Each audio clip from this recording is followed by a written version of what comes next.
Inilabas ng Metro Manila Development Authority o MMDA ang 20 pinakakaraniwan o top 20 violations sa mga motorista mula noong Enero hanggang Abril at ang mga katumbas nitong multa. Pinakakaraniwan ang illegal turning na 150 pesos ang multa. 150 pesos din ang babayaran kapag hindi nagsignal ng maayos at kung hindi nyo dala o maipakita ang inyong lisensya. 200 pesos naman kung multa o ang multa kung stalled o biglang tumigil sa gitna ng daan ang inyong sasakyan. 1,000 pesos naman ang multa kapag nakaharang ang sasakyan, hindi sinusunod ang traffic signs, nagsasakay o nagbababa ng pasahero sa maling lugar at kung depektibo ang parte ng inyong sasakyan. 1,000 pesos din ang multa kapag illegal na nakapark at naroon ang driver.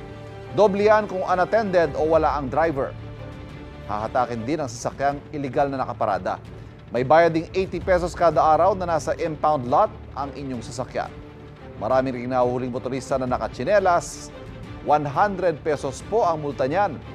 500 pesos naman ang babayaran kapag lumabag sa number coding.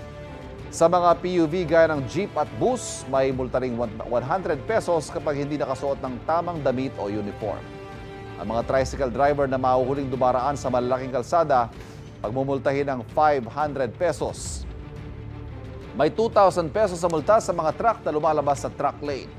Ay iba pang common traffic violations sa may kinalaman sa kaligtasan, pataas ng pataas ang multa.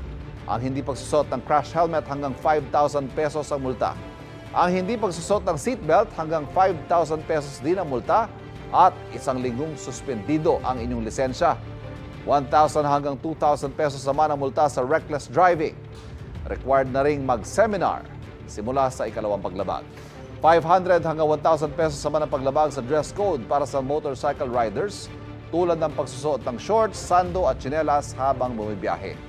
Pwedeng mahuli ang mga paglabag na yan sa No Contact Apprehension Policy sa malalaking kalsada sa Metro Manila. Paalala ng MMDA na pairalin ang disiplina sa kalsada para hindi kayo mahuli at pagmultahin. Kung sa palagay nyo naman wala kayo nilabag, pwedeng sagutan ang online form para umapila sa MMDA. Kapuso, huwag magpapahuli sa latest news and updates. Mag-iuna ka sa balita at mag-subscribe sa YouTube channel ng GMA Integrated News.